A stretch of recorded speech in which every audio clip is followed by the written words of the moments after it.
Well, hi, everybody. I'm Martin Bandyke, and welcome to 107 One-on-One. And I'm so pleased to have with us singer-songwriter David Gray, who has just released another exquisite album.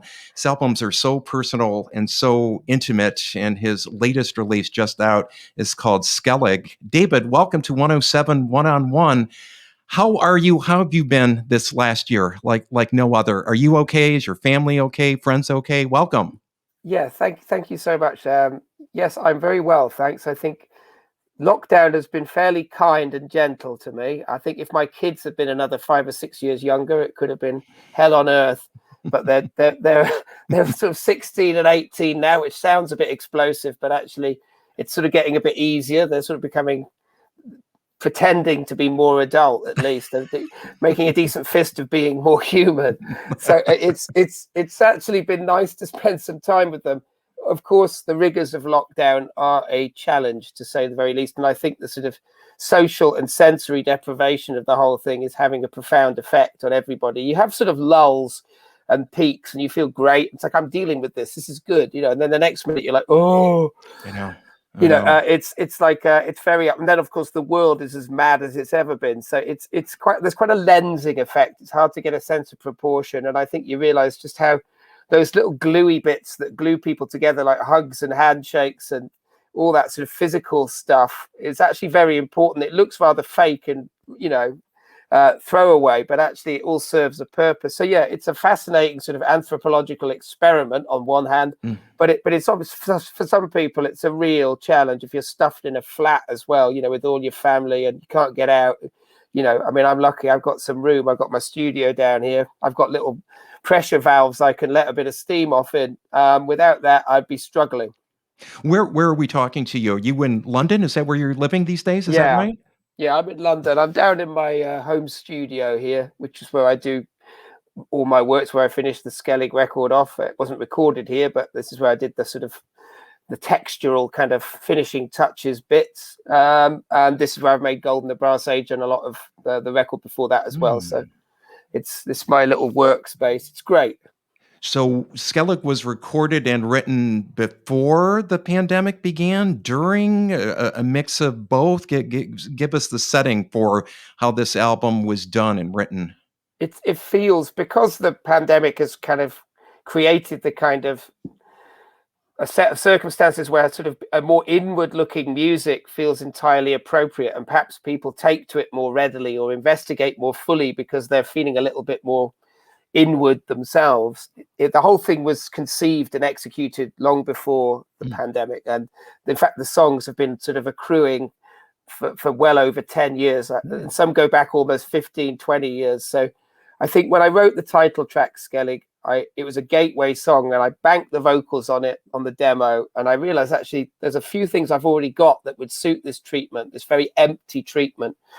And I went back and sort of worked up Laughing Gas and a couple of other things, and I began to write more songs. And I realized this was around the same time as I started to write songs like Gulls and The Incredible for the Mutineers record. So you can hear that there's a theme. But with these songs, what really made it into this record was that I said, I don't want to sort of do all the singing myself. I want other people to sing with me. So we did a little exploratory sort of tour in Ireland where basically this band got together for the first time and we sang these songs, and it was so magic, the effect, not only on us, but on the audience as well. It was such a spell that we sat down at the end of the thing, having a few drinks at the end of the tour, and said, we got to make this as a record. I've got to go somewhere. We've got to get somewhere remote and record this thing.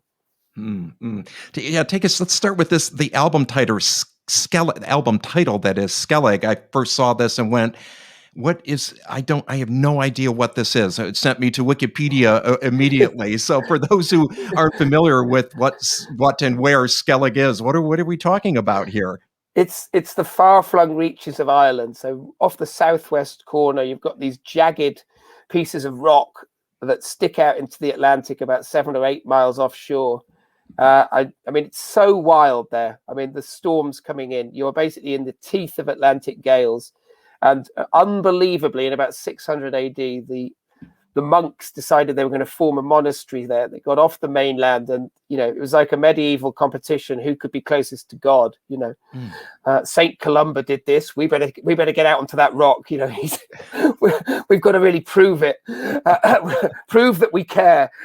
So I don't know what drove them to such extremes. If just to see the island, I've never actually been, but from the accounts of the people I know who have, it just seems impossible that you could live there. I mean, it's precipitous. You climb. They would have had to climb. There were no steps when they got the very, very steep cliffs for about 300 meters. It's a mountain essentially sticking out, and there's a tiny little plateau at the top. And they made these kind of honeycomb dwellings. Anyway, thinking about this sort of commitment to spirituality and to getting away from the sort of polluting effect, the distracting effect of mankind, I got a sort of dizzying sense of awe of them gulping down the elements, the stars, the storms, the seabirds, the silence. And once I sort of ingested that idea, it turned into a song eventually. And that was a gateway song that then opened up my senses and ideas to the idea of an album, really following these lines, a very slow, no tempo, drifting kind of record where you've got the space to let the words really pay. Yeah. Are you a spiritual person? Do you mind me asking you, or are you religious in a conventional or unconventional way, David? I can't find my way into religion. It all just seems a bit ridiculous and formalized and clearly nonsense to me. But I think I'm clearly all my leanings are in a spiritual direction. I mean, music is there's an otherness about the whole thing, and when you open your mouth to sing or when you start to play, you are resonating basically something that's at the very core of what you are. And when you do it with other people and then with an audience, that brings everybody together. You get a sense of a communal power. So it's a part of my life. It defines my life, a kind of spiritual stumbling. That's what I'm doing, really. I've got no one to guide me. It's just my feet are feeling for the path. So that's all my inclinations are in that direction, but I can't find a way into religion, as it were. Sure, I understand. Where did you record the bulk of this album? You were talking about your home studio. Was some of it done there? Was any of the recording done there, or where was the most of it done? No, we had to go somewhere for this record. It couldn't be somewhere where we're returning home and there's kids and there's hassles and gas bills and whatever. It had to be that we get somewhere, turn the phones off, and like the monks, lived together very intensely. So it was recorded in Edwyn Collins's studio up in Scotland, about 40 miles shy of John O'Groats, so on the east coast, looking over the North Sea. We went up there and we lived up there for a week. We recorded the record in 5 days. So it was very, very intense. It was non-stop music. It was the best fun ever. Edwyn Collins. I know that name from the band Orange Juice, right? Orange Juice, and obviously A Girl Like You, which was that massive hit. Yes. Oh, of course. Yeah. Talk about the other musicians you work with, and did someone help? Did you produce the album? Who did the production duties on it? It's very much self-produced, but with the producer from the last record, Ben DeVries, sitting in. Basically, he was in charge of recording and just keeping an ear out for where we might be going wrong. So, and then he helped me with the texturing. There's a lot of texture that we added when we got back. So, even if it's just sort of white noise, just a sense of the wind moving or something, we didn't want it to be too stark. So there's a kind of ambiguity that's woven through with little textures and bits. So there was a bit of production to be done. So it was me and Ben really producing, but with something as straightforward as this, it was very much song-led, and the recording process was no headphones, live in the studio. So we were just next to each other with lots of spill. You could not get the voices off the piano or guitar or each other. So we were committing to something there and then. And it was a warts and all style recording. So we could work very, very quickly because we didn't have the complexities of gluing together with headphones and drums and bass and separation and all that kind of stuff that just makes recording quite hard. It's like, you know, you learn how to dance, ballet dance, and then they put you in a pair of concrete boots and say, do it now. That's sort of what going into the studio can be like. Well, quite an analogy there. Yeah. So we just had a wonderful time. So the band was a kind of chance blend. So I used some people that I've used before. So Robbie Malone is in my band, bass player from my band, and Caroline Dale playing the cello, a wonderful, wonderful friend and fellow musician who's joined me on tour many times. But then the other people, David Kitt was an Irish singer-songwriter I know from Ireland. He adds that low voice, the bass, the sort of Johnny Cash voice, which just, you know, adds just this chord. It makes the vocals into this kind of incredible chord. You're like, yeah, more bass. And then there's Neve, who's a beautiful Irish girl with just the sweetest voice, the sweetest personality. And Mossy, who's just someone else who just joined in basically when we got over there. So it was a kind of chance blend, and lots of those people aren't really full-time singers. So it was just people just kind of joining in, but it just works, and it's a wonderful thing to do. The word enchanted is exactly right. It enchants you to be singing together like that, tied by breath. It's one thing to have people singing a bit of backing vocal with you. That's a hit in itself, but when everyone sings the whole song from start to finish, it's another thing again. You said that some of the earliest songs go back, you said about 15 years? Is that Yeah. right? Yeah. Wow. Laughing Gas on the record is a song I wrote in about 2002, 2003, so nearly 20 years ago. So it's been in an oak vats. It's been sort of seasoned. And so you literally are waiting for other songs to emerge that would fit the theme of this album, and you have got to be a patient man for all of these songs to come together like that. I've spent a long time doing this, and every album has offcuts. You know, there's often, in fact, some records where it's been like 2 or 3 years, and people go, "What have you been doing?" Well, I'll write and record like dozens of songs, but only 10 will end up coming out. So I don't know what to do with them all. So some of them have different personalities, and some of them are born before their time or after their time or whatever.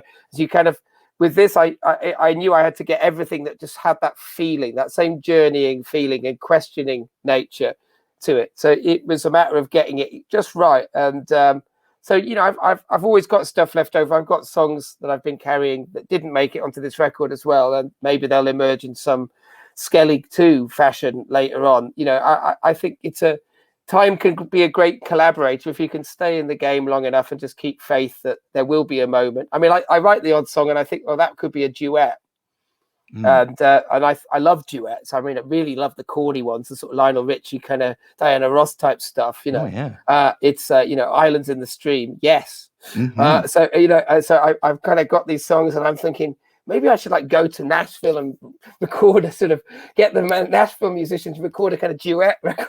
I'm intrigued, my friend. My goodness. Well, just because you've got to keep yourself interested, haven't you? So it's something I haven't done. So something out of my comfort zone. So I'm stashing them away, and who knows, maybe that'll happen in the next 5-10 years.